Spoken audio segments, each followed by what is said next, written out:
She was 8 months pregnant, homeless, and everyone believed she was crazy. Her billionaire husband had taken everything. Her money, her home, her reputation. He even tried to take her unborn baby. But here is what he did not know. She had evidence. Evidence he forgot existed.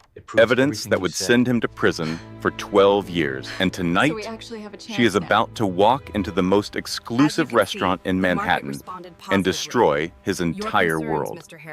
What happens next will change how you see yourself forever. This story is a blueprint for anyone who has ever been told they were not enough. Picture this. A billionaire sits in Manhattan's most exclusive restaurant, $500 wine in hand, his mistress laughing beside him. He owns the room. He owns the moment. He owns everything.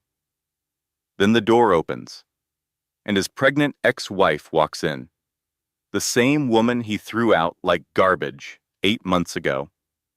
The same woman he told everyone was crazy. The same woman he tried to frame for federal crimes she never committed. But she is not alone. Beside her stands the most feared attorney on Wall Street. The man who has sent 3 CEOs to prison. The man whose name makes billionaires lose sleep. And his hand rests protectively on her back. The billionaire's wine glass slips from his fingers and shatters on the marble floor. Because in that moment, he realizes something terrifying. The woman he destroyed did not stay destroyed. She rose. And now she is coming for everything he thought he could never lose. But here's what makes this story different from every revenge fantasy you have ever heard. Claire Bennett did not win by becoming as ruthless as the man who betrayed her. She did not sell her soul to defeat him. She did not sacrifice her humanity for victory. She won by discovering something far more powerful. The truth about who she really was. And that discovery will change how you see yourself forever. This is her story. Value statement. Before we begin, let me tell you why this story matters. This is not just entertainment. This is a blueprint. A blueprint for anyone who has ever been told they were not enough. For anyone whose trust was weaponized against them. For anyone who looked in the mirror and wondered if maybe they deserved what happened to them. You did not deserve it. And by the time this story ends, you will understand exactly why. Meaning of the story. The meaning of Claire's journey is simple, but profound. Your worth is not determined by how others treat you. Your strength is not measured by whether you fall, but by whether you rise. And your victory does not require becoming the monster you are fighting. Sometimes the most powerful thing you can do is refuse to let someone else's cruelty define your story. Claire did not just survive Derek Harrison. She became someone he could never destroy. And that transformation is available to every single person listening right now. The crystal chandeliers of the Meridian cast golden light across Manhattan's most exclusive restaurant, where the price of admission was measured not in dollars, but in power. Waiters in pressed white jackets glided between tables occupied by hedge fund managers, media moguls, and the kind of people whose names appeared in headlines rather than bylines. The air smelled of truffle oil and ambition, and every conversation carried the weight of deals worth millions. At the center table, positioned precisely where everyone could see him, sat Derek Harrison. The 38-year-old tech billionaire leaned back in his leather chair with the casual arrogance of a man who believed the world existed for his entertainment. His charcoal suit cost more than most Americans earned in a month. His watch could have paid for a modest home in the suburbs. His smile carried the confidence of someone who had never been told no by anyone who mattered. He lifted his glass of Chateau Margaux, a $500 bottle he had ordered simply because he could, and clinked it gently against the glass of the woman beside him.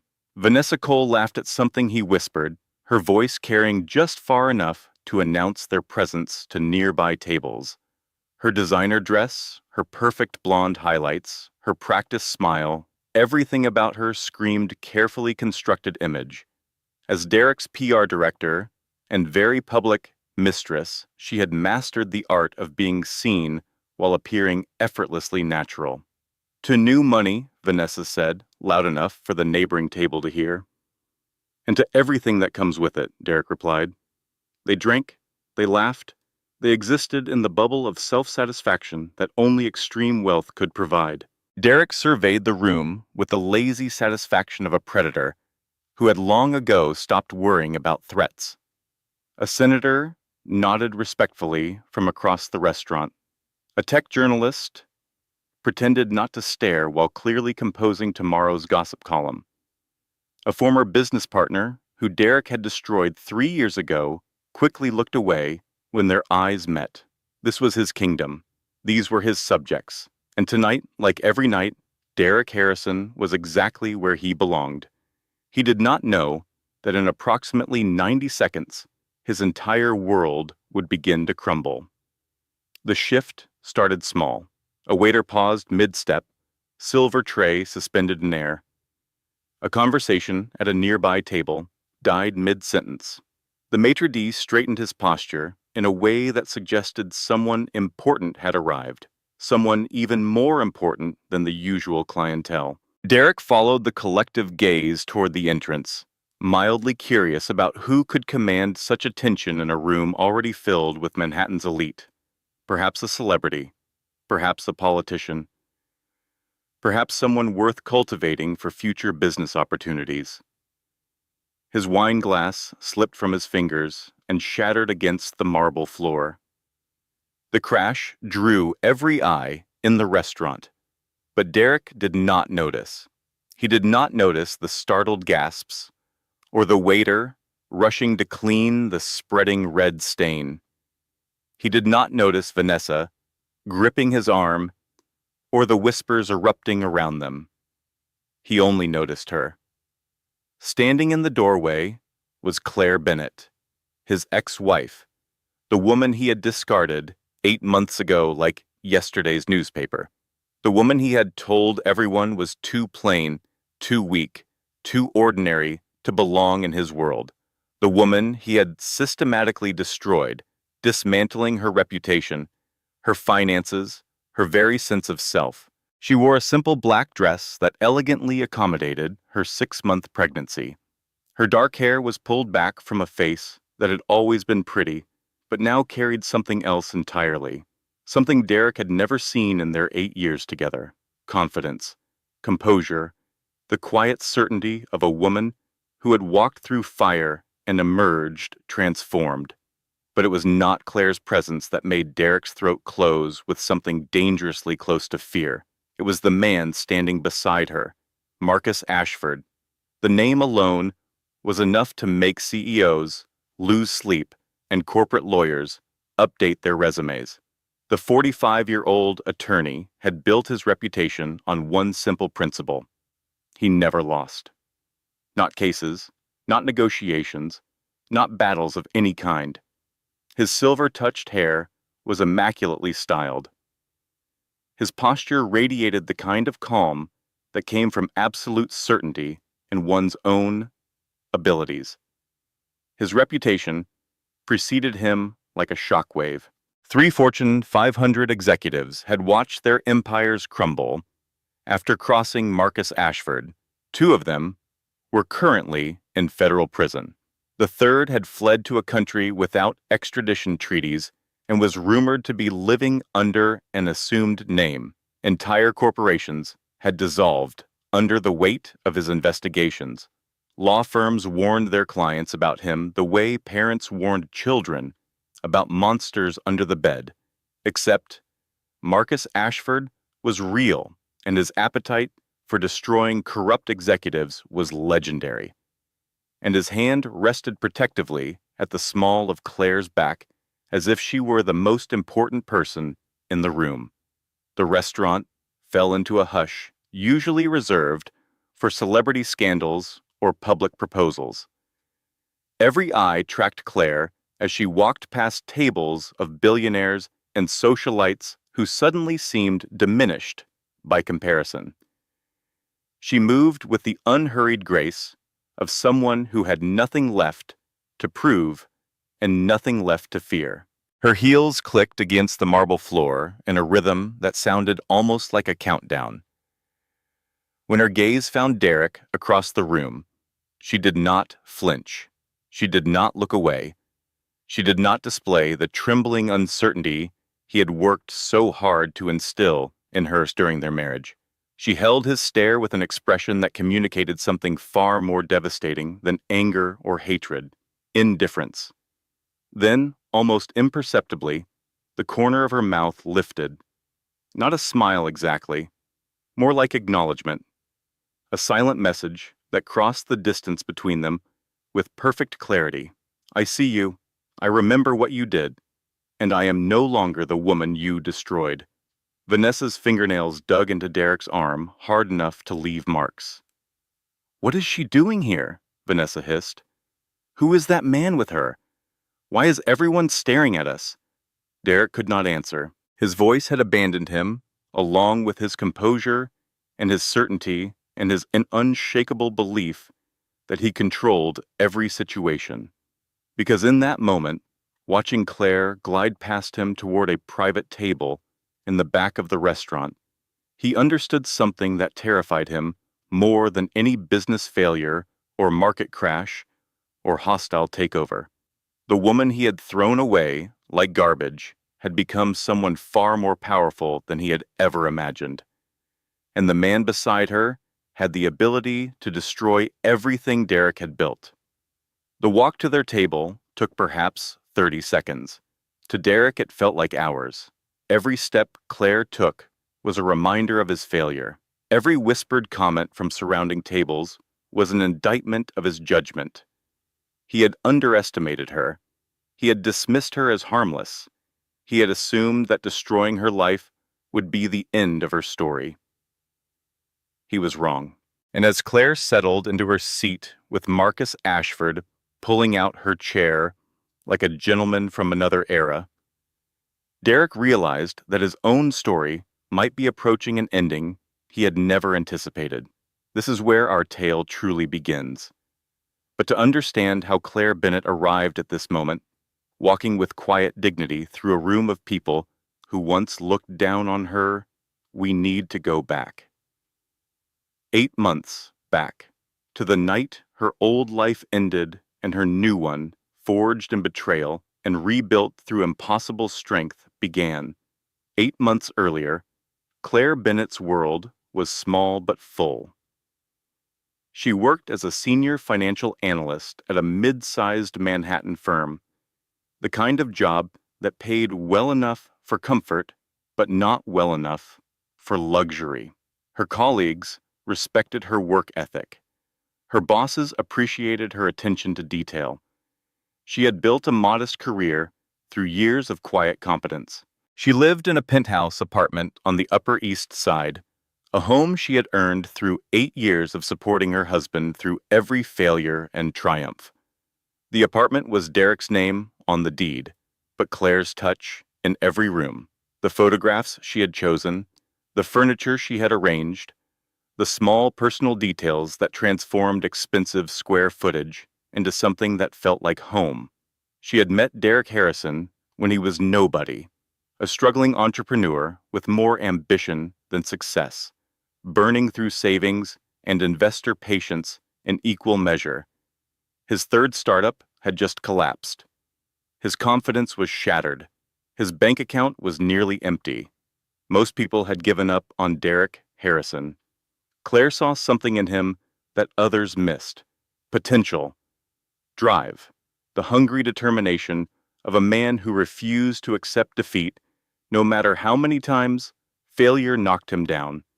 She believed in him when no one else did. She worked overtime to cover their rent while he chased investors. She cooked simple meals to save money while he networked at expensive restaurants he could not afford. She held him through sleepless nights when rejection letters piled up and hope seemed foolish.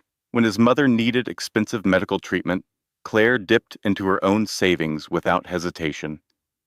When his car broke down before an important meeting, Claire took the subway for 6 months so he could use hers. When depression threatened to swallow him whole after his third company failed, Claire sat beside him through the darkness and reminded him that tomorrow was worth seeing. She was his anchor, his foundation, the one person who never left. And when his fourth startup finally succeeded, when a major tech fund partnership transformed him from struggling dreamer to overnight sensation, Claire assumed their sacrifices had finally paid off. She was wrong. Success changed Derek in ways she did not immediately recognize. His clothes became designer. His friends became exclusively wealthy. His schedule became mysteriously full of meetings that ended after midnight. His eyes developed a hardness that she told herself was just the stress of building an empire. The late nights became routine. The unfamiliar cologne on his shirts became a pattern she refused to acknowledge. The way he looked at her shifted from affection to something closer to tolerance, as if her presence had become an inconvenience he was forced to endure. Claire told herself it was normal. Building an empire required sacrifice. The distance growing between them was temporary. The man she loved was still there, buried beneath the responsibilities of sudden wealth. She did not want to see what was obvious to everyone else. She did not want to admit that the man she had saved no longer needed her. And she certainly did not want to accept that he had already begun planning to discard her. The night everything shattered started with joy. Claire had spent 3 weeks suspecting what a pharmacy test finally confirmed. She was pregnant after years of trying, after countless disappointments, after doctors who gently suggested they consider alternatives. Life had finally found a way. They were going to be parents. She wanted to tell Derek in person. She wanted to see his face when he heard the news. She wanted this moment to be perfect, a memory they would share for the rest of their lives.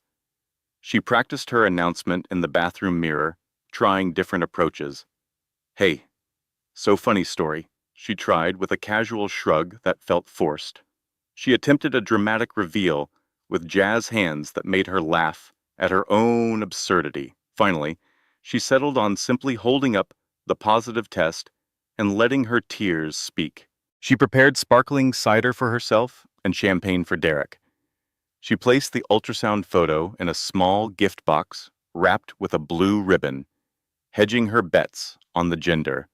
She arranged candles around the living room because the moment deserved ambiance. She waited on the couch with nervous excitement, rehearsing his imagined response. He would cry. He would pull her into his arms. He would tell her this was the happiest day of his life. They would finally become the family she had always dreamed of. The clock passed 10. She told herself he was stuck in traffic. The clock passed 11. She convinced herself he was closing an important deal. The clock passed midnight, and the champagne grew warm, and the candles burned down to stubs, and Claire's excitement slowly curdled into dread. At 11:47, the front door finally opened. Derek was not alone. The woman clinging to his arm was beautiful in the manufactured way of someone who treated appearance as a profession. Blonde highlights that cost more than Claire's monthly grocery budget. A designer dress that probably required its own insurance policy. Lipstick slightly smeared in a way that told Claire exactly what they had been doing before arriving. Vanessa Cole, Derek's PR director, the woman Claire had met at company events and dismissed as merely ambitious. She was laughing, that laugh, loud and careless and dripping with the confidence of a woman who believed she had already won a competition Claire hadn't even known was happening. Derek did not look surprised to see Claire waiting. He did not look guilty or ashamed or even mildly uncomfortable at bringing his mistress into the home he shared with his wife. He looked annoyed, like Claire's presence was an inconvenience he had hoped to avoid. "Claire," he said, waving a dismissive hand as if she were an unwanted salesperson, "do not make this dramatic. Vanessa and I are together now." The words did not immediately register. Claire's brain refused to process their meaning, rejected them as impossible, as some cruel joke she did not understand, as anything other than the death sentence for her marriage that they clearly were. Together? Her voice cracked on the word. "Derek, we are married. We have been married for 8 years, for now," he corrected. His tone was ice-wrapped in impatience, the voice of a man addressing a subordinate who had failed to meet expectations. "But come on, you knew this was coming. You and I were always from different worlds." Claire felt the room tilt around her. The carefully arranged candles suddenly seemed pathetic. The wrapped gift box containing their baby's first photograph felt like a grenade in her hands. "What are you talking about? We built this life together. I supported you through everything." Derek sighed, as if her loyalty was exhausting to acknowledge. "You are sweet, Claire. You really are. But you are not built for the life I have now. Look around. This apartment, these parties, this world. You do not fit anymore. You never did, if I am being honest." Vanessa smirked from behind him, making no effort to hide her satisfaction. "I tried to tell you gently," Derek continued. "I tried to give you hints, but you just would not take them. So now we are here." Claire's hands trembled around the gift box. Her heart hammered against her ribs. Her vision blurred with tears she refused to let fall. "I am pregnant," she said. The words dropped into the silence like stones into still water. That was the moment she learned exactly who she had married. Derek's expression did not soften. His posture did not shift toward compassion or shock or even basic human acknowledgement of the life they had created together. He did not reach for her. He did not ask if she was okay. He did not show any sign that this news meant anything at all. Instead, he stepped closer and lowered his voice to a cruel whisper. "Then you will handle it on your own. I cannot have a baby complicating my public image. Not right now. Vasatech goes public in 6 months. I need to be seen as young, dynamic, unattached." A pregnant ex-wife does not fit that narrative. Claire felt her knees weaken. The room tilted further. "You want me to get rid of our baby? I want you to stop being a problem." Derek's eyes were cold as winter concrete. "The baby is your issue now. The marriage is over. I have already had papers drawn up. You will sign them, you will accept what the prenup entitles you to, which is nothing, and you will disappear quietly." "I gave you 8 years, Claire whispered. "I gave you everything. And I gave you a lifestyle you never could have afforded on your own." His voice dripped with condescension. "Consider it payment for services rendered." Vanessa finally spoke, her voice carrying the particular cruelty of someone who had never experienced real hardship. "Honestly, Claire, did you really think you could keep him? Look at you, then look at me. This was always going to happen. You were just the placeholder until someone better came along." The gift box slipped from Claire's fingers. The ultrasound photos scattered across the floor, landing face up near Derek's expensive shoes. He did not even look at it. No one picked it up. And Claire understood, in that moment, that everything she had believed about her life, her marriage, her future, had been a lie. Claire did not sleep that night. She sat in a guest room of her own apartment, listening to Derek and Vanessa's muffled voices through the walls, trying to convince herself this was a nightmare from which she would soon wake. The sounds of their laughter cut through her like broken glass. The sound of Derek's voice, gentle and affectionate in ways he had not spoken to Claire in years, was somehow worse. She pressed her hands against her belly, against the tiny life growing inside her, and made a silent promise. "I will protect you. Whatever happens, whatever it takes, I will not let him hurt you. Morning brought no relief, only escalation. Claire returned from a short walk, having needed air and space and anything other than the walls of an apartment that no longer felt like home, to find movers in the lobby.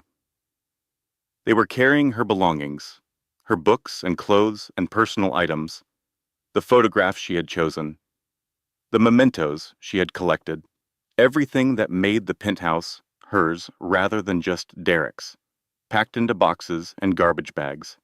"Ma'am?" a security guard said, stepping in front of the elevator. "I am sorry. Your access has been revoked. This is my home." Claire heard the desperation in her own voice and hated it. "I live here. I have lived Kirby for 6 years." The guard avoided her eyes.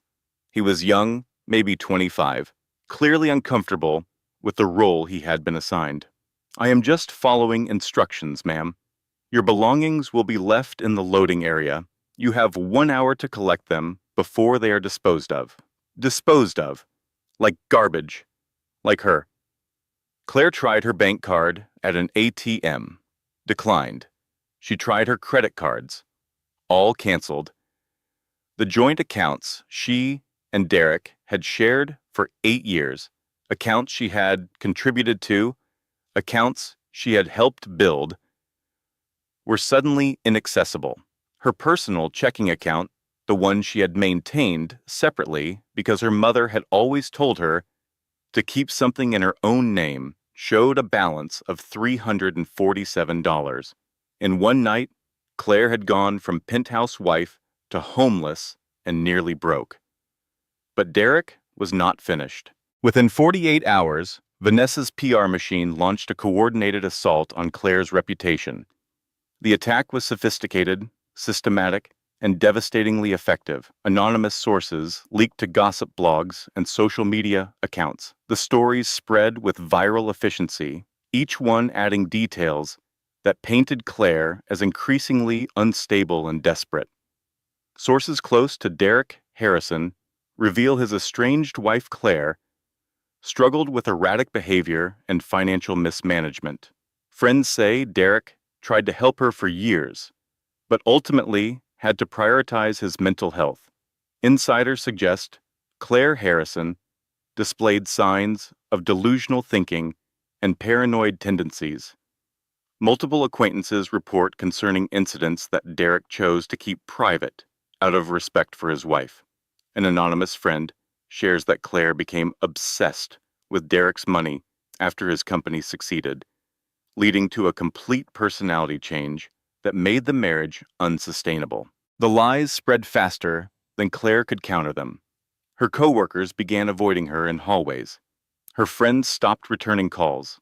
Her own mother phoned to ask what Claire had done to drive away such a successful husband. "Maybe if you had been more attentive to his needs," her mother suggested. "Men like Derek have options. You should have worked harder to keep him interested." The betrayal from her own family cut deeper than anything Derek had done. On the third day, a courier delivered papers to the coffee shop where Claire sat using free Wi-Fi to search for affordable apartments. Derek's lawyers had prepared everything in advance. The documents were thick and intimidating, filled with legal language designed to confuse and overwhelm. The prenuptial agreement she had signed years ago, barely reading it because Derek assured her it was just a formality, just a technicality to make his investors comfortable, entitled her to nothing. No alimony, no property division, no claim on any assets acquired during their marriage, even those she had directly contributed to building. Worse, the filing included statements from a Dr. William Fenton, a therapist Claire had seen exactly twice during a difficult period 3 years ago, claiming she showed signs of emotional dysregulation and financial irresponsibility. The therapy sessions had been Derek's idea. He had encouraged her to talk to someone about her stress. He had recommended Dr. Fenton specifically. Now she understood why. She had been erased, not just from Derek's life, but from her own. And the world believed she deserved it. For anyone listening who has experienced something similar, let me pause here and say something important. What happened to Claire was not her fault. The lies people believe about us do not become true simply because enough people repeat them.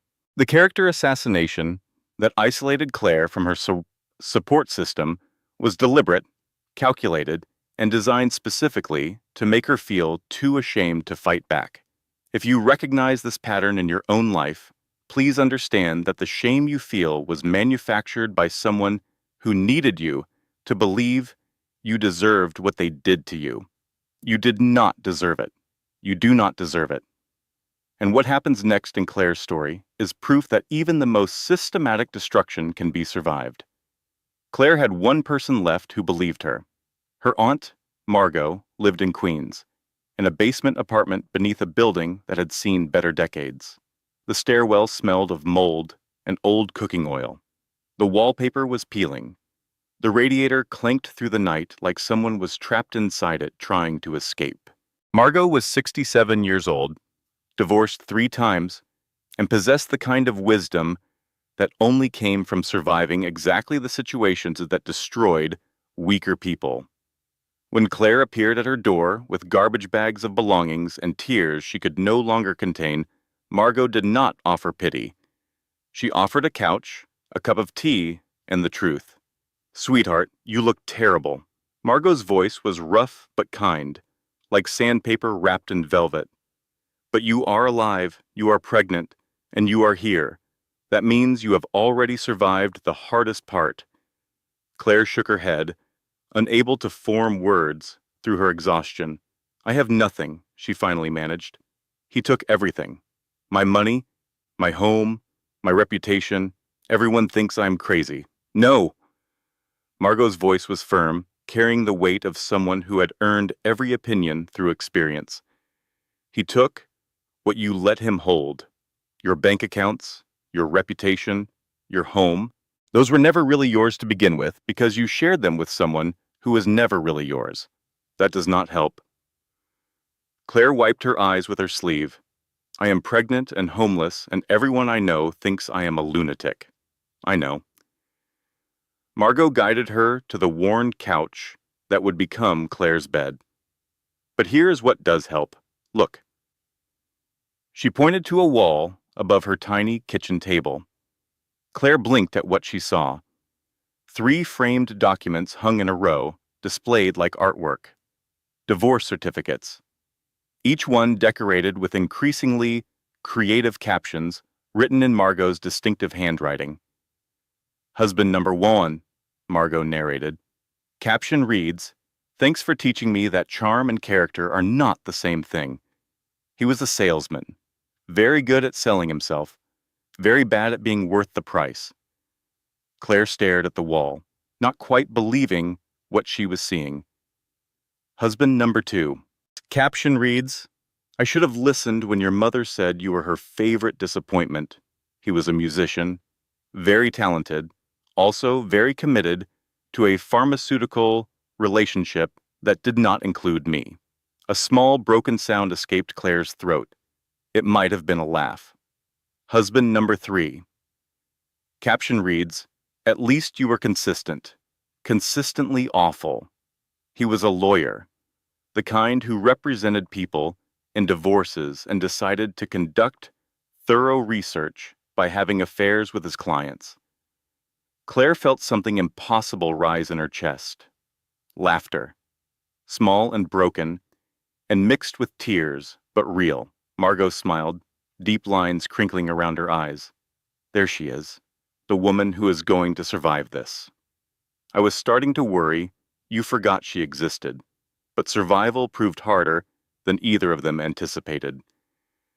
The following week brought cascading disasters, each one arriving before Claire could recover from the last. First, her company restructured her position. The official explanation involved budget reallocations and departmental changes that had been planned for months. The email from Human Resources was carefully worded to avoid liability, full of phrases like, shifting priorities, and organizational evolution. The real reason was written in the sympathetic glances of colleagues who knew exactly whose connections had made the decision. Derek's investors held significant stakes in Claire's employer's parent company. A few phone calls, a few suggestions, a few implied threats about future business relationships. She was fired before lunch on a Tuesday.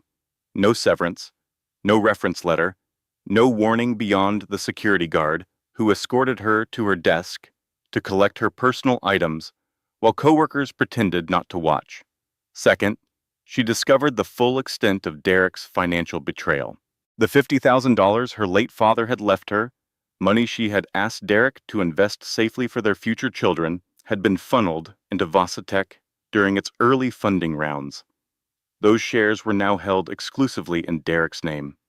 She found the paperwork buried in emails she had never thought to check, transfer documents she had signed without reading during busy moments, legal instruments that signed away her inheritance while she was too distracted with supporting her husband's dreams to notice her own money disappearing. Third, and most devastating, she received a letter that made her hand shake so badly she had to read it 3 times. Derek had filed for legal separation with a motion claiming she was mentally unfit to handle financial matters. He was not just divorcing her. He was building a case to prove she was crazy. The motion requested that a court-appointed guardian be assigned to manage any assets Claire might claim. It cited her erratic behavior and Dr. Fenton's concerns about her stability as evidence that she could not be trusted with money. If successful, the motion would prevent Claire from challenging the prenup, contesting the divorce terms, or claiming any rights to the fortune she had helped Derek build. He was trying to have her declared incompetent while she was pregnant with his child. Claire sat on Margot's couch at 3 a.m, unable to sleep. Her hand rested on the small swell of her belly, where new life grew, despite the chaos surrounding it. "I do not know how to do this," she whispered to the darkness. From the bedroom doorway, Margot's voice answered, "Neither did I. The first time, anyway. Or the second time, but by the third time, I had learned something important." "What?" Margot shuffled into the living room, wrapped in a bathrobe that had seen better years. She sat beside Claire and took her hand. "That the people who try hardest to destroy you are always the ones most afraid of what you might become without them." Claire shook her head. "Derek is not afraid of me. He thinks I am nothing. No, sweetheart. He thinks he made you nothing. There is a difference. Derek is not punishing you because you are weak. He is trying to break you because he knows somewhere deep down that you are strong, strong enough to survive him, strong enough to expose him, strong enough to remind the world that everything he built was constructed on your foundation. I do not feel strong." Claire's voice cracked. "I feel like I am drowning." "I know." Margot squeezed her hand. "Strength does not feel like power. It feels like exhaustion. It feels like doing the next thing even when you are too tired to breathe. It feels like getting up tomorrow when everything in you wants to surrender." She leaned closer, her eyes fierce despite the late hour. "But you will get up tomorrow, and the day after that, and the day after that. Because you are not just fighting for yourself anymore, sweetheart. You are fighting for that baby. And mothers do not get tired. They get creative." Claire wanted to believe her. She desperately wanted to believe that strength was something she possessed, rather than something she had lost along with everything else. But at 3 a.m, with nothing to her name and a baby she did not know how to provide for, belief felt like a luxury she could not afford. She did not know that help was coming. She did not know that Derek's past was about to catch up with him in ways he never anticipated. And she did not know that in 3 weeks, a stranger would knock on Margot's door and offer her something more valuable than money or revenge. He would offer her the truth. 3 weeks after losing everything Claire had rebuilt something resembling a routine. She worked 2 jobs now, neither of which matched her education or experience. Mornings found her at a grocery store in Brooklyn, standing at a register for 8 hours until her feet swelled and her back ached and her smile felt permanently frozen on her face. The fluorescent lights gave her headaches. The customers rarely made eye contact. The manager was younger than her and seemed to enjoy reminding her of that fact. Evenings, she did remote data entry work from Margot's kitchen table, typing numbers into spreadsheets under a name that was not quite hers. She had created a new email address, a new work profile, a new identity that could not be connected to Claire Harrison, the crazy ex-wife everyone had heard about, because companies Googled applicants, and Derek's PR campaign had made Claire Bennett unemployable. The work was exhausting. The pay was barely enough to cover the small amount she insisted on giving Margot for groceries. The pregnancy made everything harder, her body changing in ways that left her constantly uncomfortable and frequently nauseous. But it was honest, and it was hers, and every dollar she earned was $1 of freedom Derek could not take away. She was walking home from a doctor's appointment on a gray Tuesday afternoon, lost in anxious calculations about medical bills and baby supplies, when she noticed the man. He stood outside Margot's building, wearing a coat that cost more than Claire's monthly rent. His silver-touched hair was precisely cut, the kind of styling that happened at barbershops where you made appointments months in advance. His posture suggested someone accustomed to commanding rooms rather than waiting outside shabby apartment complexes in Queens. Everything about him screamed power and money, and the kind of world Claire had been forcibly removed from. Her first instinct was to run. Her second instinct was to wonder if Derek had sent someone to deliver more legal threats. But the man's expression was not aggressive. He was not holding papers. He was simply standing, waiting, watching her approach with an intensity that felt almost clinical. When their eyes met, he did not look away.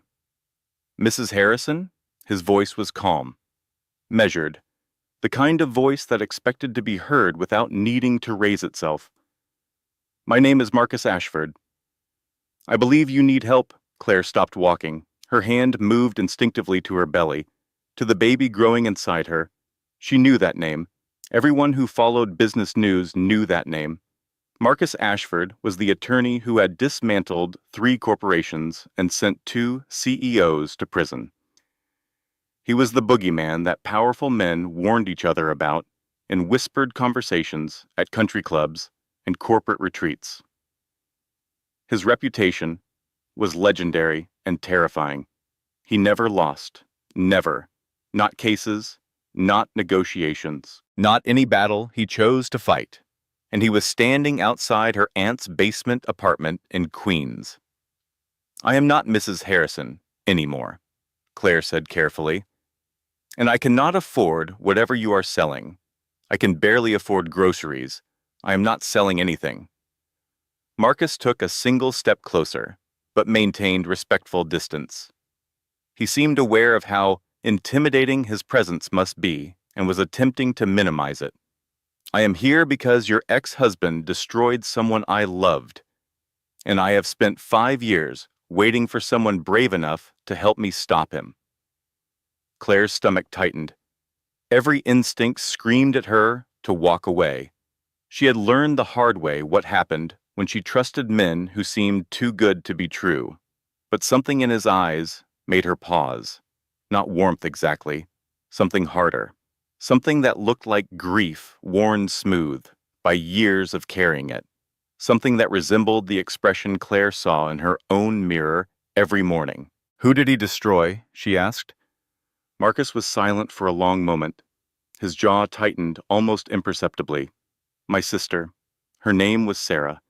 She funded Derek's second company before it failed, back when he was still hungry and desperate and willing to take money from anyone who believed in him. Claire remembered Derek's second company. She had been with him then. She remembered the hope and the failure and the months of depression that followed. She did not remember anyone named Sarah. "What happened?" Claire asked. Marcus's voice did not waver, but something in it cracked like thin ice on a warming lake. Derek falsified documents. He stole her investment. And when she threatened to expose him, he did to her exactly what he is doing to you now. He spread rumors. He questioned her mental stability. He made sure no one would believe her if she talked. Claire felt cold despite the afternoon sun. The parallel was too precise to be coincidental. "What happened to her?" she whispered. "Sarah died 2 years ago." Marcus held her gaze steadily, refusing to look away from the pain of his own words. "She took her own life. Derek Harrison did not pull the trigger, but he loaded the gun, and I have spent every day since building the case to destroy him." The words hung between them like smoke after an explosion. Claire should have felt vindicated. She should have felt hope at finding an ally with resources and motivation to fight the man who had ruined her life. Instead, she felt suspicious. 8 months ago, she would have accepted help gratefully, without question. She would have been so relieved to find someone on her side that she would have ignored any red flags. But 8 months ago, she had trusted Derek Harrison. She would not make that mistake again. "How do I know you are not just using me?" Claire asked. "Another man with an agenda who needs something from me? Another person who sees me as a tool rather than a human being?" Marcus nodded slowly, as if her suspicion pleased him somehow. "You do not know, and I will not insult you by pretending otherwise. Yes, I want to destroy Derek Harrison. I have wanted that for 5 years. I have dreamed about it. I have planned for it. I have spent more money than you can imagine preparing for this moment." His honesty was disarming. "But I cannot do it without evidence only you can provide," he continued. "Evidence that was created during your marriage. Evidence that Derek believes is safely hidden. Evidence that could send him to prison for the rest of his life. So you need me. Yes. And what do I get? Justice? Revenge? A settlement check?" "That depends entirely on what you want." Marcus held her gaze. "I can offer resources, legal support, protection from Derek's attempts to destroy your reputation further. I can make sure your baby is safe and that you have the means to provide for your child." He paused. "But I will not lie to you the way he did. This will be dangerous. Derek has powerful allies and expensive lawyers and no conscience whatsoever. This will be painful. You will have to relive the worst moments of your life in front of strangers. And there is no guarantee we will win." Claire studied him for a long moment. The afternoon light caught the lines around his eyes, the gray at his temples, the weight of years spent carrying anger and grief that would have crushed weaker people. He looked tired. He looked determined. He looked like someone who would not stop until he got what he wanted. Whether that made him an ally or another threat remained to be seen. "I need to think about it," she said finally. "Of course." He pulled a card from his pocket and held it out. "Take 48 hours. Research me. Call the Bar Association. Check court records. Talk to anyone you want. When you are satisfied that I am who I say I am, call that number." Claire took the card. The paper was heavy and expensive. The embossed lettering read simply, "Marcus Ashford, Attorney at Law." Below that, a phone number, nothing else. She looked up to ask another question, but Marcus was already walking toward a black car parked at the corner. He paused and turned back one final time. "Mrs. Bennett, for what it is worth, I am sorry for what he did to you. No one deserves that kind of betrayal. Not you, not Sarah, not anyone." Then he got in the car and was gone. Claire stood on the sidewalk for a long time, holding the card, like it might bite her. Claire spent the next 48 hours doing exactly what Marcus suggested. She researched him obsessively, using every free hour between shifts, every break at the grocery store, every moment when Margot's ancient computer was available and the Wi-Fi was cooperating. Court records showed an unbroken string of victories against corporate corruption. 13 years of cases, dozens of corporations held accountable, executives who thought themselves untouchable finding themselves in prison. News articles profiled his relentless pursuit of white-collar criminals. One journalist had called him the conscience of Wall Street. Another had compared him to a surgeon removing tumors from the body of American capitalism. The Bar Association confirmed his credentials and noted his extensive pro bono work for victims of financial fraud. His license was current. His record was spotless. His reputation was impeccable. She found interviews where he discussed his philosophy. Justice is not about punishment, he had told a reporter 3 years ago. Justice is about accountability, about making sure people understand that their actions have consequences, about protecting those who cannot protect themselves from those who see them as prey. Everything checked out. Marcus Ashford was exactly who he claimed to be. But something still bothered Claire. A question she could not answer with internet searches. On the 48th hour, she called the number on the card. "I have questions," she said when he answered. "I expected you would." His voice was calm, unsurprised. "Would you like to meet in person, or would you prefer to discuss them over the phone?" "Phone is fine for now." "All right. Ask what you need to ask." Claire took a breath. "Why me?" "There must be other people Derek's has hurt.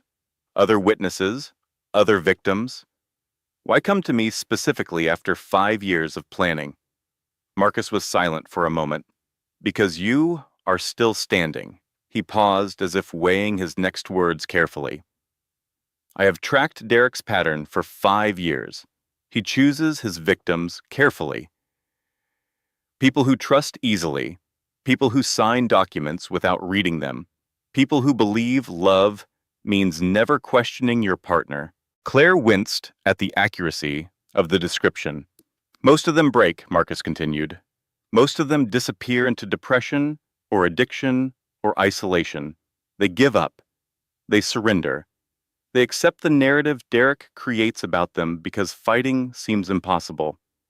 And me? You lost everything 3 weeks ago. You should be destroyed. You should be hospitalized or medicated or barely functional. Instead, you are working 2 jobs. You are providing for yourself. You are fighting to survive rather than surrendering to defeat." Claire was quiet for a moment. "That does not mean I am brave. It means I am desperate." Desperation and bravery often look the same from the outside. The difference is what you do when someone offers you a choice. His voice softened slightly. "I am offering you a choice, Claire. You can walk away right now. Keep your head down. Raise your child in peace and never think about Derek Harrison again. I will not judge you for that. I will not blame you. Survival is its own form of victory. Or you can help me expose what he really is. Not for revenge, not for money. For the women who came before you, for the ones who might come after. For Sarah, who deserved better than to be erased by a man who saw her as nothing more than an obstacle."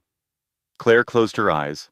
She thought about Sarah Ashford, a woman she had never met, destroyed by the same man who had destroyed her. She thought about her baby, growing inside her, who would someday ask questions about their father, questions Claire would have to answer honestly, even when honesty was painful. She thought about the future, stretching ahead, years of hiding and scraping by and hoping Derek never decided she was worth targeting again. And then she thought about the alternative, fighting back, risking everything, potentially losing everything all over again, but this time not alone. "Okay," she said. "I am in. Good." Marcus's voice carried something that might have been relief. "Can you meet me tomorrow morning? There is something I need to show you." "Where?" "My office. Midtown. I will send you the address." "All right." "And Claire, bring your old laptop, the one Derek let you keep when he threw you out." "Why?" "Because I think you have evidence you do not even know exists. Evidence Derek forgot about. Evidence that could change everything." Marcus Ashford's law office occupied the top floor of a building that seemed designed to intimidate. Floor-to-ceiling windows offered panoramic views of Manhattan, the city stretching in every direction like a kingdom waiting to be claimed. The furniture was leather and dark wood, the kind that smelled like money and old power. Every surface gleamed with the kind of polish that came from daily professional cleaning by people who were invisible by design. Claire felt underdressed, overwhelmed, and acutely aware of every scuff on her second-hand shoes. "Thank you for coming."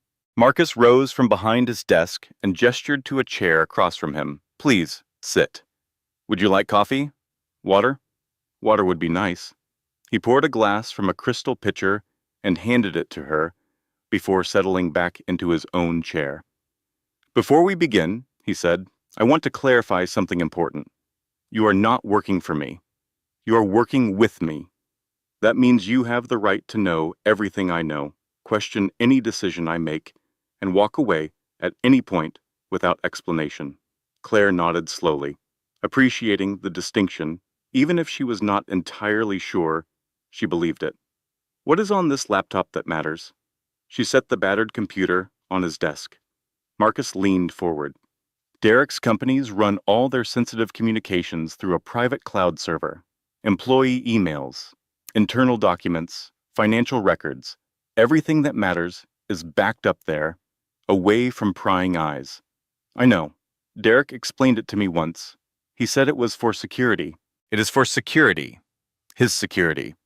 The server is encrypted and hidden and virtually impossible to access from outside. But here's what Derek forgot. He tapped the laptop. He gave you access during your marriage. He needed you to sign documents remotely when he was traveling. He needed you to approve transfers when he was unavailable. He needed you to have access so you could do the administrative work he considered beneath him." "I remember," Claire frowned. "But that was just for tax documents. Routine paperwork." Marcus smiled grimly. He lied. "The documents you signed were not tax forms.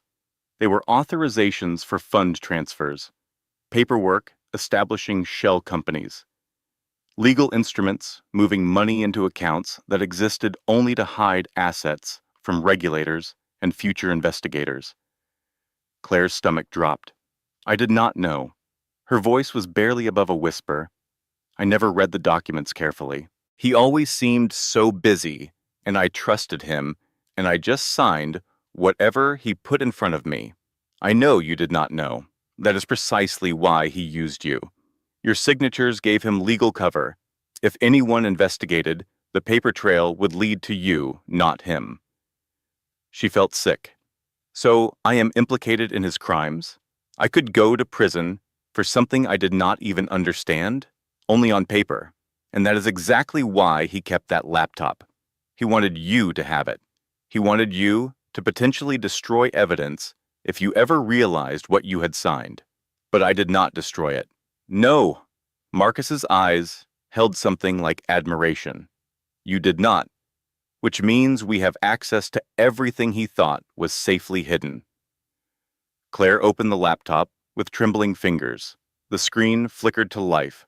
Her old email account was still logged in, still synced to Derek's cloud server, because he had never bothered to revoke her access, because he underestimated her, because he assumed she would never think to look. Over the next 3 hours, Marcus guided her through a labyrinth of files she had never noticed. Invoices for services never rendered to companies that did not appear to do any real work. Contracts with entities that existed only on paper signed by executives who did not seem to have LinkedIn profiles or any internet presence at all. Transfer authorizations bearing her signature for amounts that made her dizzy, millions of dollars, moving through accounts she had never heard of, approved by paperwork she had signed without reading. But the real discovery came when they found the voice memos. Derek had a habit of recording reminders to himself, business ideas, meeting notes, random thoughts he wanted to capture before forgetting.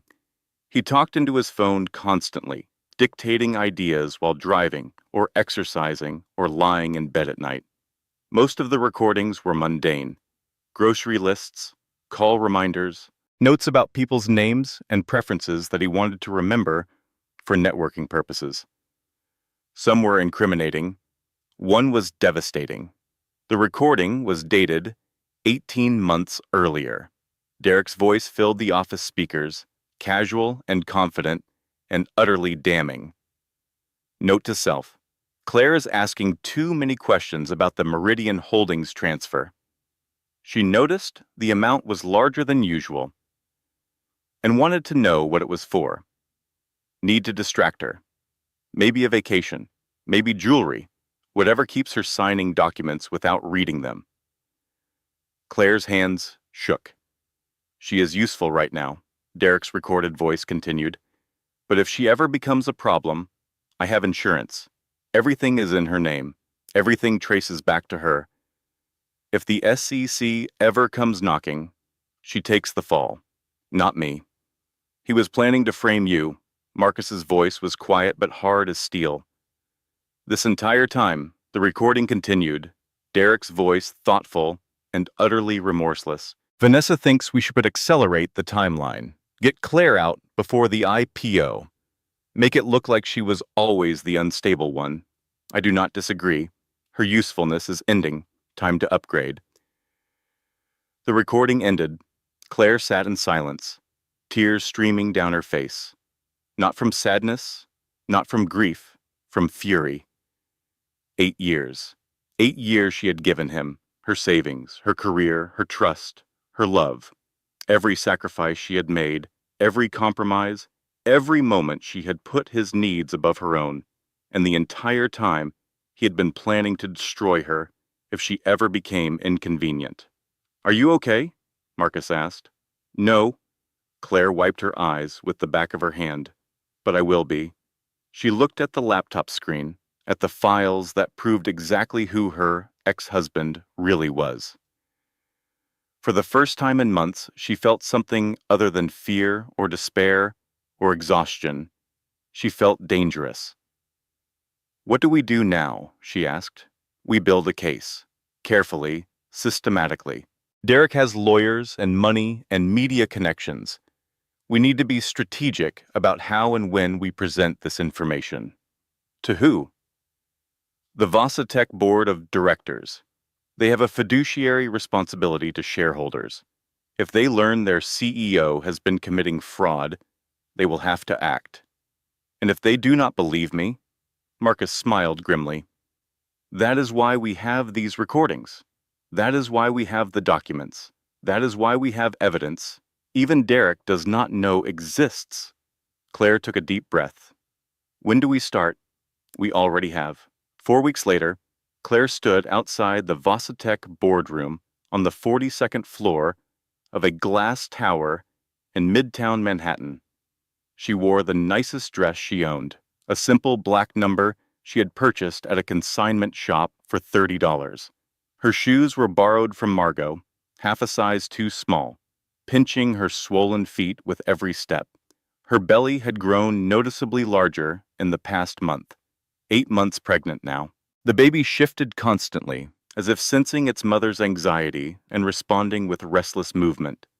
She was terrified, but she was also ready.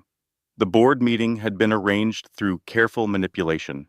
Marcus had contacts who had mentioned certain concerns about financial irregularities to certain people who had influence over the board's agenda. Rumors had been strategically placed. Questions had been casually raised. The board, nervous about the upcoming IPO, had agreed to hear from an anonymous source them with information about potential irregularities. They did not know the source was Derek's ex-wife until Claire walked through the door. The reaction was immediate and visceral. 12 faces turned toward her. Expressions ranged from confusion to hostility to carefully masked curiosity to outright disgust.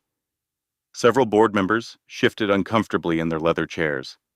Derek sat at the head of the table, exactly where a CEO belonged. His face went pale when he saw her, then red with anger, then settled into a mask of controlled fury that did nothing to hide the panic in his eyes. "What is this?" He stood abruptly, chair scraping against the floor. "She cannot be here. This is completely inappropriate. She is mentally unstable. She is vindictive. She will say anything to hurt me." The chairman, a silver-haired man named Richard Wellman, who had built his fortune in real estate before becoming a professional board member, raised a hand. "Mr. Harrison, please sit down. We agreed to hear from this witness. Let us at least listen before passing judgment. This is my ex-wife." Derek's voice carried a desperate edge. "She is biased and delusional, and she has been harassing me for months." Several board members exchanged glances. Claire walked to the presentation screen Marcus had arranged, her borrowed shoes clicking against the floor. Her hands shook as she connected her laptop. Her voice wavered as she introduced herself. "My name is Claire Bennett. I was married to Derek Harrison for 8 years. During that time, I unknowingly signed documents that facilitated financial crimes I did not understand until recently." She took a breath. "I have evidence. I have recordings. I have documents, and I am going to show you exactly who your CEO really is." Derek opened his mouth to interrupt, but the chairman silenced him with a look. "Continue, Mrs. Bennett." Claire pressed play on the first recording. Derek's voice filled the boardroom. Note to self, Claire is asking too many questions about the Meridian Holdings transfer. She watched the board members' faces as they listened, watched their expressions shift from skepticism to concern to something approaching horror. She played more recordings. She displayed documents. She walked the board through every fraudulent transfer, every shell company, every lie Derek had told her to sign. The room grew quieter with each revelation. When she finished, the silence stretched for nearly a full minute. Then the chairman spoke. "Mr. Harrison, do you have an explanation for what we have just seen and heard?" Derek stood, his composure cracking visibly. "This is fabricated. She manipulated those files. She doctored those recordings. She has been planning this for months, trying to destroy me because I left her." Claire held his gaze steadily. "I spent 8 years supporting you. I signed whatever you asked because I trusted you. I did not know you were using me as a shield for your crimes. But I know now." A board member named Patricia Chen, known for her sharp, analytical mind, leaned forward. "These recordings seem quite explicit, Mr. Harrison. Your own voice discussing how to frame your wife if you were ever investigated." Derek's mask slipped further. "She is twisting everything. This is taken out of context. She is crazy. Everyone knows she is crazy." The chairman exchanged glances with other board members. "I think we have heard enough for today." His voice was carefully measured. "Mr. Harrison, the board will need to convene privately to discuss next steps." "What next steps?" Derek demanded. "You are not seriously considering believing her over me?"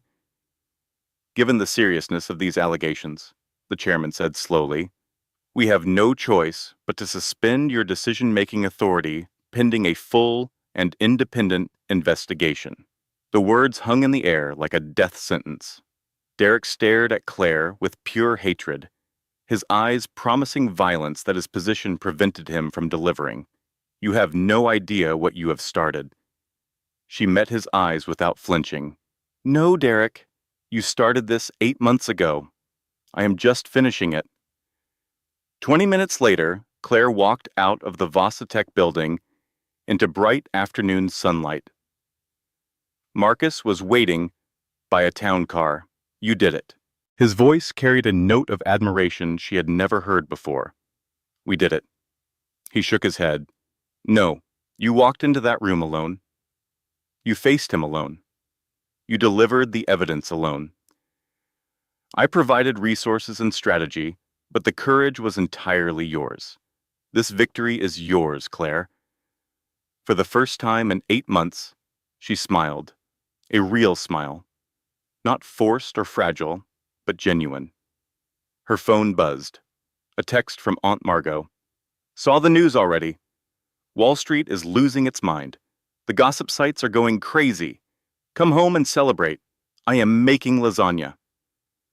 Claire laughed out loud. Margot had somehow become her biggest cheerleader, her strategic advisor, her emotional anchor, and her loudest supporter all at once. She got in the car and allowed herself for one afternoon to believe the worst was over.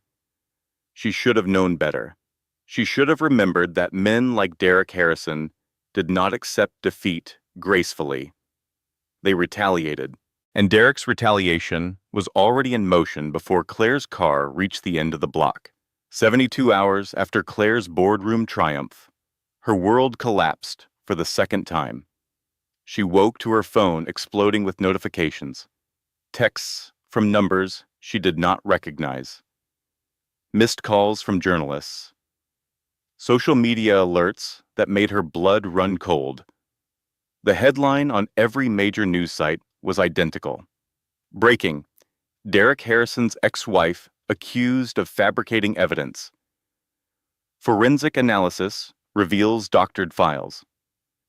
Claire's hands shook as she scrolled through the articles. Derek had hired a digital forensics team from a prestigious security firm. Their analysis, released through carefully orchestrated press contacts, claimed Claire's recordings were manufactured, spliced together from fragments, manipulated through artificial intelligence software to create statements Derek never actually made. The technical jargon was impressive and completely fabricated, but the media did not know that. The board did not know that, and most importantly, the court of public opinion did not know that. Within hours, the narrative flipped completely. Claire Bennett, desperate ex-wife, fabricates evidence against billionaire husband in revenge scheme. Sources say Claire Harrison showed signs of obsessive behavior before divorce. Digital forensics expert claims recordings are clearly artificial, likely created using widely available AI tools. The board reversed their decision before noon. Derek was reinstated with a public apology for the misunderstanding and the distress caused by unfounded allegations. But that was not the worst part. The worst part came in a legal document delivered to Margot's apartment by a courier who would not meet Claire's eyes. Derek was filing for emergency custody of their unborn child. His filing claimed Claire was mentally unstable, financially irresponsible, and posed a danger to any child in her care. He cited her erratic behavior at the board meeting as evidence. He included new statements from Dr. Fenton, the compromised therapist, asserting that Claire showed signs of delusional thinking and potential danger to herself and others. The custody hearing was scheduled for 1 week before her due date. If Derek won, he would take her baby before she even left the hospital. Claire called Marcus immediately. They are saying I faked everything. Her voice cracked. They are saying I manipulated the recordings. I know. His voice was tight with controlled fury. Derek's forensics team is lying. I have already contacted independent experts who will testify the evidence is genuine, but the board believed them. The media believed them. Everyone believes them. The board believed what they wanted to believe. Derek has been making them rich for years. They were looking for an excuse to ignore what you showed them. What about the custody filing? Marcus paused. That is more complicated. Family court operates differently than corporate law. Derek has resources to drag this out for years if he wants to. I do not have years. Claire pressed her hand against her belly. I have 1 week. I know. And Claire, I need to tell you something. His voice carried a warning. The custody filing includes a demand for your medical records, including therapy notes. Claire froze. What? Derek is claiming your sessions with Dr. Fenton prove mental instability. His lawyers are requesting full access to everything you discussed in therapy. But Dr. Fenton works for Derek. He will say whatever Derek wants him to say. I know. That is the problem. Unless we can prove Fenton is compromised, his testimony could be devastating. Claire sank onto Margot's couch, overwhelmed by the magnitude of what she faced. Everything she had built, every piece of evidence she had gathered, every moment of courage she had summoned. It meant nothing. Derek had simply bought his way back to the top and was using his resources to crush her completely. The doubt that crept into her mind was perhaps the cruelest part. Maybe she was crazy. Maybe she had imagined the recording said something they did not. Maybe the forensics team was right, and she had somehow manipulated evidence without realizing it. Maybe she was the unstable ex-wife Derek claimed she was. Maybe she deserved what was happening to her. Here is something I have learned from listening to stories like Claire's, and maybe some of you listening right now have learned it too. The people who hurt us are often experts at making us doubt ourselves. They plant seeds of uncertainty. They use our own empathy against us. They make us question whether the pain they caused was somehow our own fault. They turn our reasonable desire to see both sides of every situation into a weapon that wounds only us. If you are listening to this and recognizing that pattern, please hear me clearly. You are not crazy. You are not imagining things. The doubt you feel was deliberately created by someone who needed you to distrust yourself. Claire almost surrendered that night. She almost called Derek's lawyers and agreed to whatever they wanted. She almost accepted that the fight was over and she had lost. But at 3 a.m, Margot found her sitting in the dark and said something that changed everything.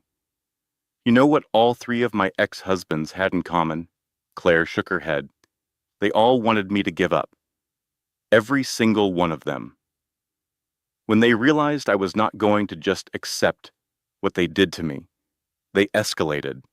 They made things worse. They turned mutual friends against me. They spread rumors. They did everything they could to make me feel like fighting was pointless. What did you do? Margot sat beside her on the couch. The first time, I almost gave up. I spent 6 months crying and barely functioning. But then I realized something. He did not actually win. He just convinced me to stop playing. The game was still going. I had just removed myself from it. And the other times, I learned faster. By the third husband, I understood that giving up is easy. Living with regret is hard. I would rather fight and lose than surrender and spend the rest of my life wondering what would have happened if I had been brave enough to try. But I am tired. Claire's voice broke. I am so tired of fighting. I know, sweetheart. Margot took her hand. But you are not fighting for yourself anymore. You are fighting for that baby. And mothers do not get tired. We do not get to give up. We adapt. We survive. We find ways to win that nobody expects. Claire looked at her aunt, at the woman who had survived 3 terrible marriages and emerged with her humor and her strength intact. How? By stopping playing their game. Margot squeezed her hand. You have been fighting Derek on his terms. Lawyers and boardrooms and legal documents. That is his world. He has spent decades learning how to win in that world. So what do? Find your own world. Find a battlefield where his money and his lawyers and his connections do not matter. The words settled into Claire's exhausted mind. Her own battlefield, her own rules, her own way of fighting. She thought about everything that had happened, the evidence she had gathered, The resources Marcus had provided, the limitations of legal systems designed to protect people with power, and then she thought about something else. Vanessa Cole, Derek's mistress, the PR director who had orchestrated Claire's destruction, the woman who had stood in Claire's living room and laughed at her pain. Vanessa was the one who had managed Derek's public image. Vanessa was the one who knew how to manipulate media narratives. Vanessa was the one who had created the campaign that turned Claire into a crazy ex-wife, which meant Vanessa knew how it all worked. And people who knew how systems worked often protected themselves against those same systems. "I need to make a phone call," Claire said. "At 3 in the morning?" Yes. She dialed Marcus and told him what she was thinking. There was a long silence on the other end. Then Marcus said, "That is either brilliant or insane. But you need help I cannot provide. Legal strategy is my specialty. What you are describing requires a different kind of expertise." "What kind?" "The kind that involves accessing information someone does not want you to have." "You mean hacking?" "I mean creative information retrieval." "Despite everything," Claire laughed, "is there someone who does that?" "As a matter of fact," Marcus said slowly, "I know exactly who to call." His name was Dennis. He was 72 years old, lived in the apartment directly above Margot's, and spent most of his days watching conspiracy documentaries and arguing with people on the internet about whether the moon landing was real. He also happened to have spent 30 years working for a government agency he still was not allowed to name, doing things he still was not allowed to describe, using skills he had never quite retired. Margot had known him for years. She described him as mostly harmless, occasionally brilliant, and absolutely convinced that the government was reading his emails. When Claire knocked on his door at 7 in the morning, Dennis answered in a bathrobe covered with coffee stains and an expression of deep suspicion. "Whatever you are selling, I am not buying. I am not selling anything." Claire took a breath. "I need help finding information about someone. Information they do not want found." Dennis's eyes sharpened with sudden interest. "What kind of information?" "The kind that could destroy the man who is trying to take my baby." For a long moment, Dennis studied her. Then he stepped back and opened the door wider. "Well then, you better come in." His apartment looked exactly like Claire expected. Computers covered every flat surface. Cables snaked across the floor like electronic vines. Monitors displayed scrolling text and complex diagrams that meant nothing to her but clearly meant everything to him. "Tell me about this man," Dennis said, settling into a chair surrounded by keyboards. Claire told him everything: Derek, Vanessa, the board meeting, the forensics report, the custody filing. Dennis listened without interrupting. When she finished, he cracked his knuckles and turned to his computers. "Vanessa Cole is not her real name," he said, fingers flying across keyboards. "She used to be Vanessa Brennan. Changed it legally 7 years ago after a situation in Austin." "What kind of situation?" "The kind where she helps rich men hide assets from their wives, then flips on them when things go south." Dennis pulled up a series of court documents on one screen. She did the exact same thing to a tech CEO in Texas, helped him commit fraud, collected evidence of everything, then testified against him for immunity when the feds started investigating. Claire stared at the screen. "She has done this before. Multiple times, probably." Dennis scratched his chin. "But here's the interesting part. Vanessa is paranoid. She records everything. Every conversation, every meeting, every phone call. It is her insurance policy. If someone tries to throw her under the bus, she can throw them under first."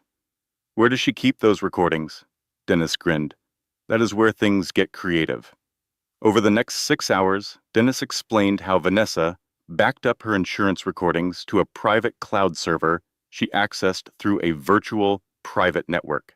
The security was sophisticated, multiple layers of encryption and anonymization designed to hide both the contents and the location. But nothing was truly impenetrable. I cannot access it directly, Dennis admitted, but I can tell you where the server is located and what kind of encryption she uses. Someone with physical access to her devices could potentially download everything. Claire thought about this. How would I get physical access? That, Dennis said, is above my pay grade. I find information. What you do with it is your business. Claire thanked him and walked back downstairs to Margot's apartment, her mind racing. Physical access to Vanessa's devices meant getting close to her, and getting close to Vanessa meant putting herself in danger. But she had less than a week before the custody hearing, and she had nothing left to lose. The plan Claire devised was equal parts brilliant and reckless. Vanessa had a routine. Every Thursday evening, she attended a networking event at a hotel near Times Square. The same hotel where Claire had once worked as a temp during her college years, filling in for sick employees and learning the layout of service corridors and staff entrances.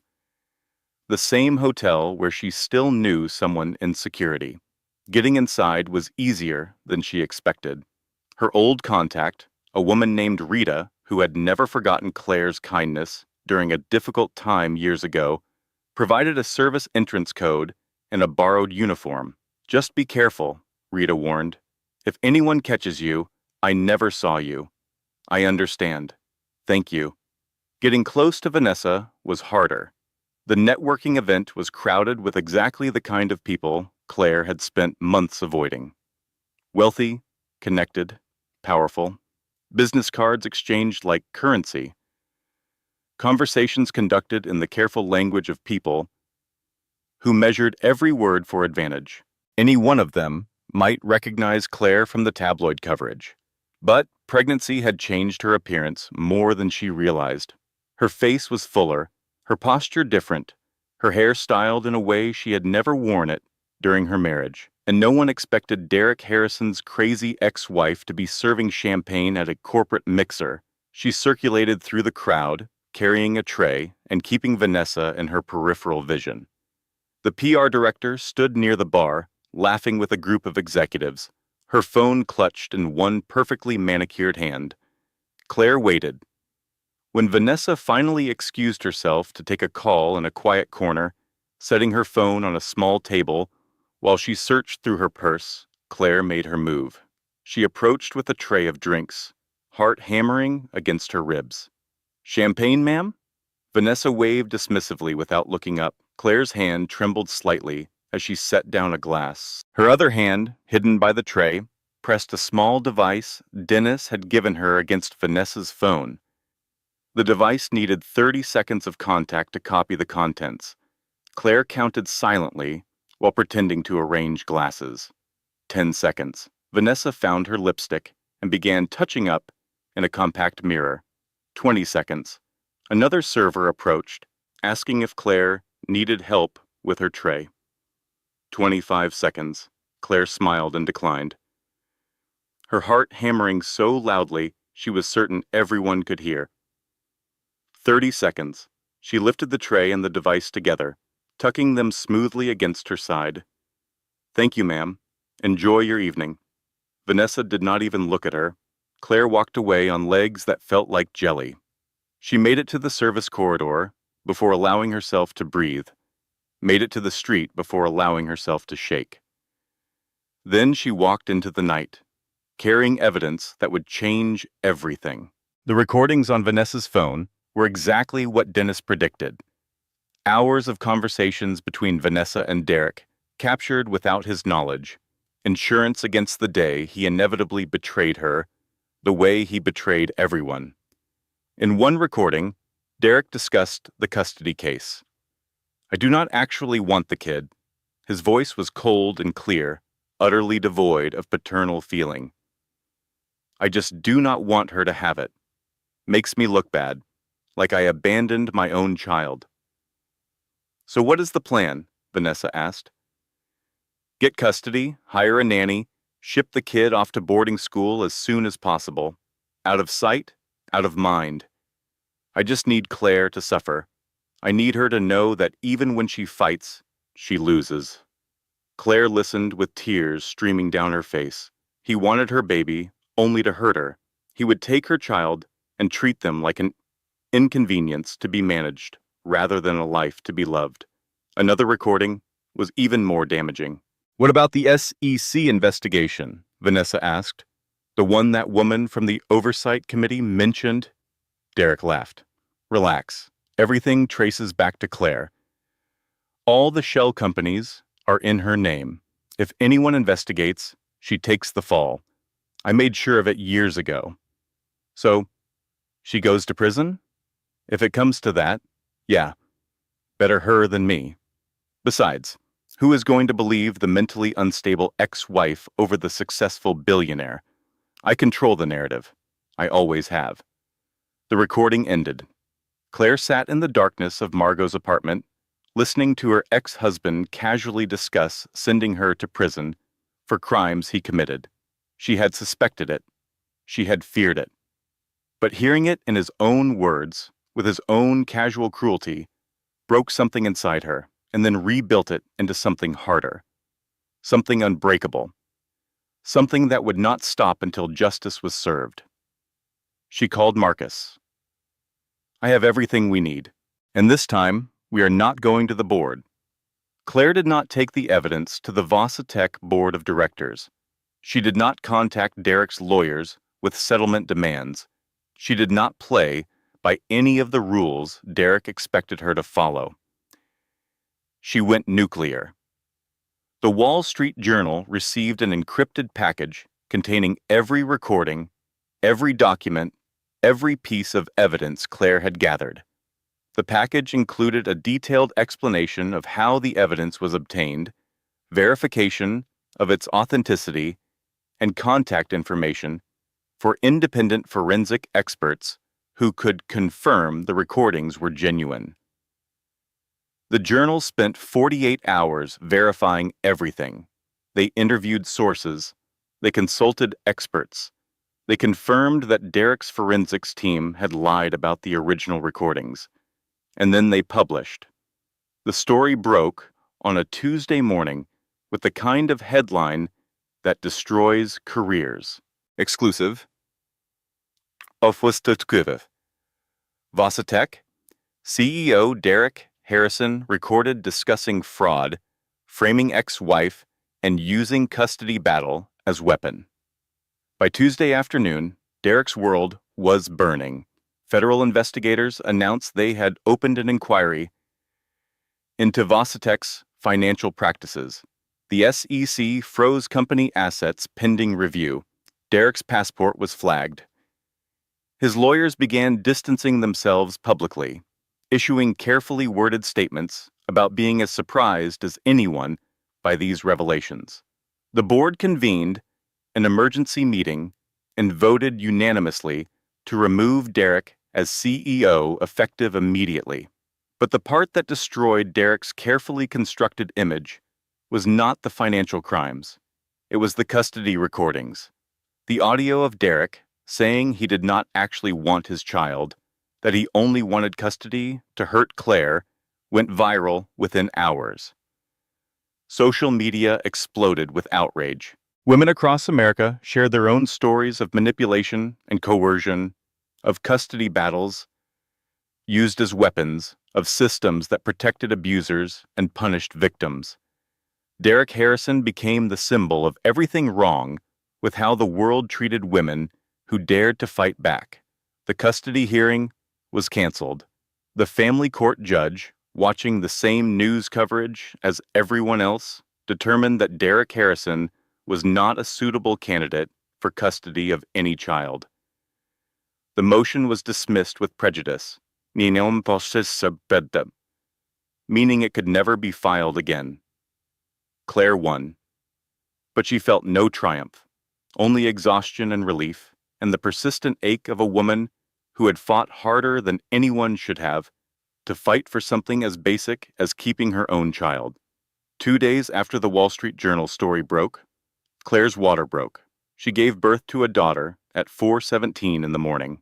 The labor was long and painful, 16 hours of contractions that felt like her body was trying to tear itself apart.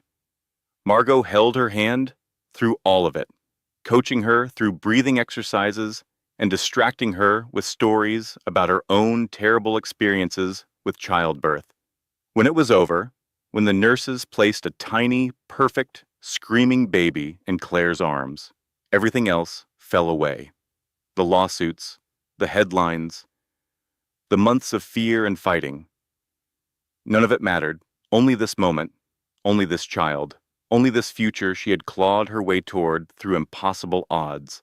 She named the baby Sarah, after Marcus's sister, after the woman Derek had destroyed years earlier, after the reason any of this had happened at all. When Marcus came to the hospital the next day, he stood in the doorway of Claire's room and did not speak for a long time. Finally, he said, she would have loved this, knowing her name meant something good in the world again. Claire nodded, too exhausted and too happy for words. Thank you, Marcus said, quietly, for everything you did, for fighting when it would have been easier to give up, for giving my sister's story a different ending. Despite everything she had been through, despite the months of horror and fear and desperate fighting, Claire smiled, because she had won, not for revenge, not for money, not even for justice exactly. She had won for her daughter, for the future they would build together, for the life that was just beginning. 6 months later, Derek Harrison stood in a federal courtroom for sentencing. The charges against him filled multiple pages: fraud, obstruction, witness tampering, money laundering, tax evasion. Each count carried years of potential imprisonment. Claire sat in the gallery, watching the man who had once promised to love her forever receive judgment for his crimes. He looked different now, smaller somehow. The expensive suits and confident posture had given way to prison clothing and slumped shoulders. The arrogance that once seemed untouchable had crumbled under the weight of consequences he never believed would reach him. The judge, a woman in her 60s with silver hair and sharp eyes, addressed him directly.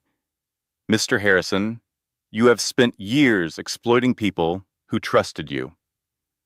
You manipulated your own wife, endangered her freedom, and attempted to weaponize your unborn child as a tool of revenge. You falsified evidence. You corrupted professionals. You used your wealth and power to systematically destroy anyone who threatened to expose you. Derek said nothing. His shoulders remained slumped. His eyes stayed fixed on the table in front of him. You have shown no remorse, the judge continued, no accountability, no understanding of the harm you have caused to countless individuals and institutions. Your behavior represents everything wrong with a system that allows the wealthy to operate above the law. She paused. The sentence is 12 years in federal prison, with no possibility of parole for the first 8. Additionally, all assets traced to fraudulent activity are hereby forfeit to be distributed among your victims. The gavel fell. Derek was led away in handcuffs without looking at Claire or anyone else in the gallery. She expected to feel something triumphant in that moment, vindication or satisfaction, or at least relief that this chapter was finally closing. Instead, she felt tired, deeply, profoundly tired, and ready to move on. Vanessa Cole did not fare much better. Her cooperation with prosecutors earned her a reduced sentence. But her reputation was destroyed beyond recovery. The recordings she had made as insurance became evidence against her. The pattern of behavior Dennis had uncovered followed her into every future opportunity. Last anyone heard, she was working at a car dealership in Tampa, Florida, a far cry from the Manhattan power circles she once dominated. Dr. Fenton lost his license. The investigation into Derek's crimes uncovered the full extent of his arrangement with the corrupt therapist. Fenton had been taking payments for years in exchange for falsifying reports and sharing confidential patient information. His practice was closed. His patients were notified. His name became synonymous with professional betrayal. The ending that mattered most to Claire did not happen in a courtroom. It happened in a small house in Brooklyn. Marcus helped her purchase it using settlement money from Vossatech shareholders, who had sued Derek separately for defrauding investors. The company's collapse had affected thousands of people, and the legal process of sorting through the wreckage would continue for years. But Claire had enough. Enough to buy a modest 3-bedroom home with a small backyard and a kitchen that needed updating. Enough to start a new life. It was not a mansion. It was not a penthouse. It was not the kind of property that impressed anyone at cocktail parties. It was hers. Completely, legally, permanently hers. She stood in the empty living room on her first day of ownership, holding 6-month-old Sarah against her shoulder, looking at the space where their new life would unfold.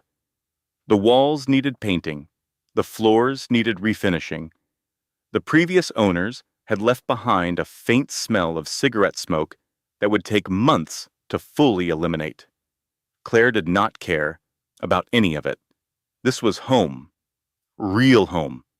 Not a borrowed space in someone else's life, but a foundation she had built herself through sacrifice and courage, and refusing to give up when everything inside her wanted to surrender. Margot appeared in the doorway with a housewarming gift. It was a small frame containing her newest wall of shame entry, Derek's mugshot, obtained through public records, decorated with a carefully lettered caption. Ex-husband of my niece, currently dating prison cellmate, named Big Tony. Claire laughed until tears streamed down her face. Is it too mean? Margot asked, grinning. It is perfect. They hung it in the kitchen, where Claire could see it every morning while making coffee, a reminder of where she had been and how far she had come. There is something important I want to share with everyone who has listened this long. Maybe you found Claire's story entertaining. Maybe it felt like justice or wish fulfillment, or just a good drama to pass the time. But for some of you, I suspect it hit closer than that.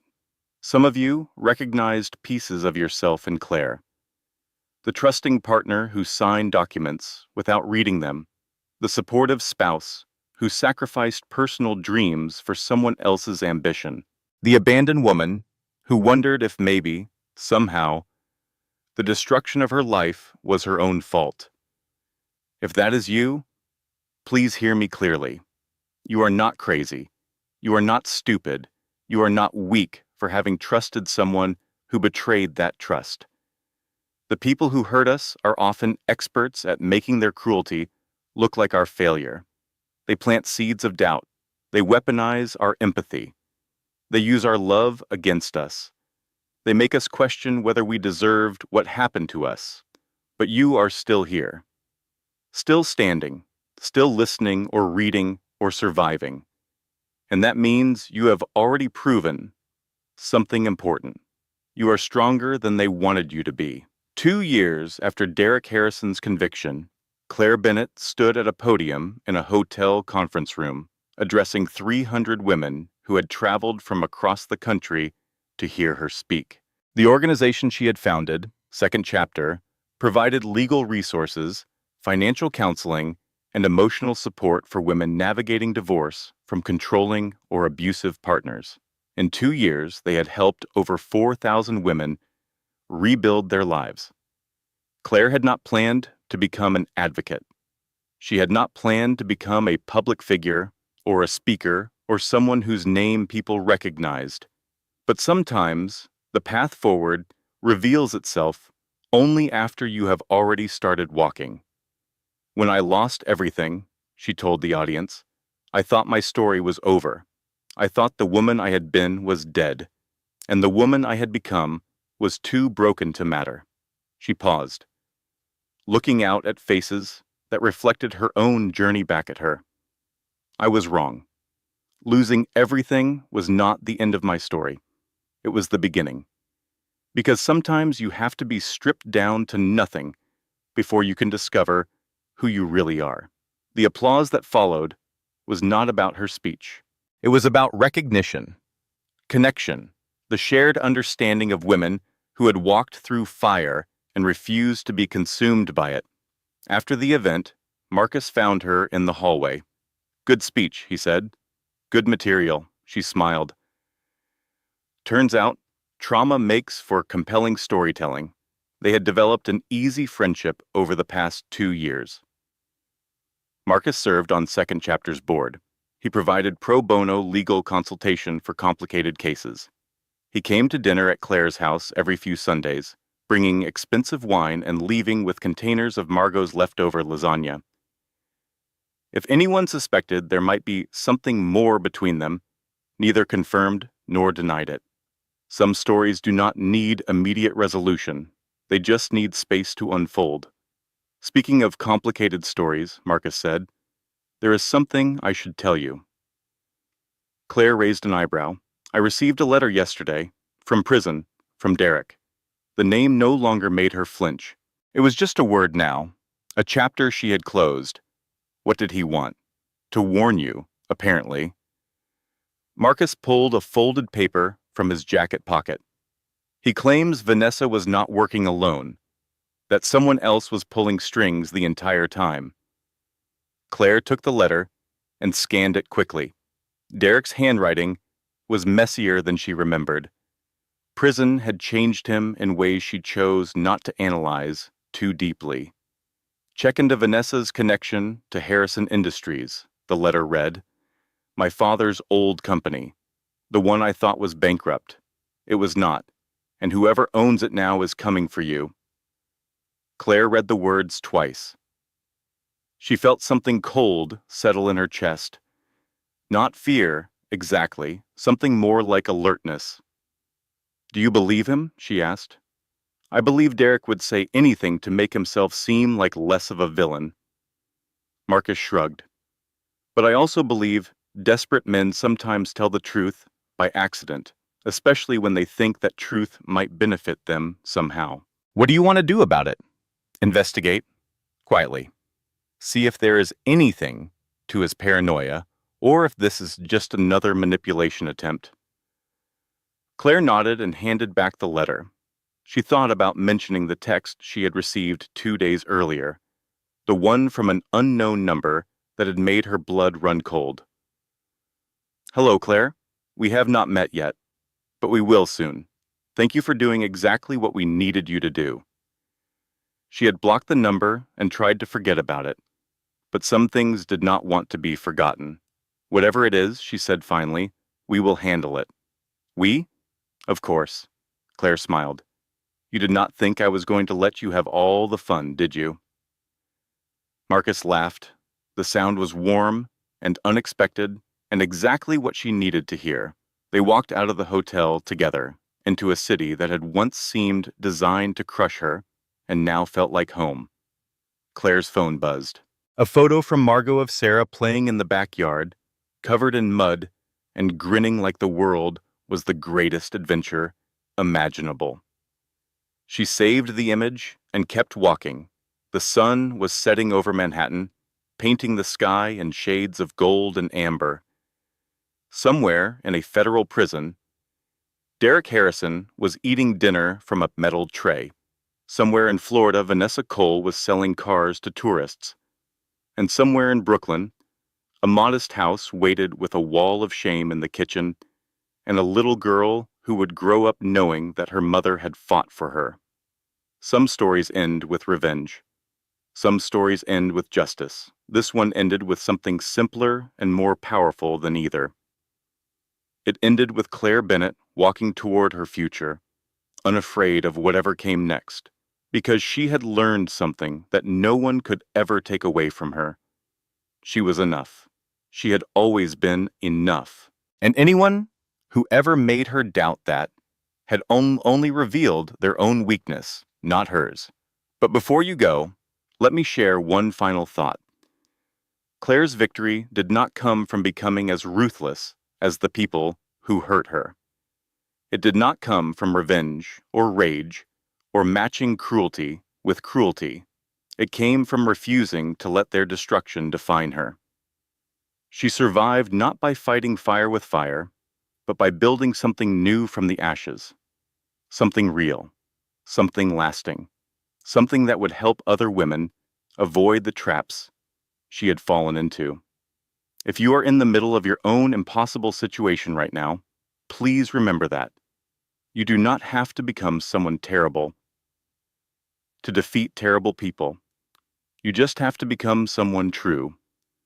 And sometimes that is the most powerful victory of all. Thank you for listening. If Claire's story meant something to you, please share it with someone who might need to hear it. Because sometimes the stories we tell can save lives we will never meet. And now, if you will excuse me, there's a little girl in Brooklyn who probably needs a bath and a bedtime story. And her mother would not miss it for the world. Now, if this story spoke to something inside you, I have a small request. Hit that like button, not for me, for the algorithm, so this story can reach someone else who needs to hear it tonight. Leave a comment below. Tell me your thoughts. Tell me what resonated. Tell me your own story if you feel comfortable sharing. This community is built on connection, and your voice matters. Share this video with someone who is going through their own impossible battle right now. Sometimes a story arrives at exactly the right moment to change everything. And if you have not already, subscribe to this channel and turn on notifications. Because every week we share stories like this one. Stories about ordinary people discovering extraordinary strength. Stories about survival and justice and the quiet power of refusing to give up. You are not alone in your struggle. And neither was Claire. Closing statement. Thank you for staying until the very end. This content was carefully researched, thoughtfully developed, and manually crafted by our team to deliver meaningful lessons and genuine value to your life. We believe stories have power. The power to heal, the power to inspire, the power to remind you who you really are. When the world tries to make you forget, until next time, remember this. You are enough. You have always been enough. And anyone who ever made you doubt that only revealed their own weakness, not yours. Take care of yourself, and we will see you in the next story.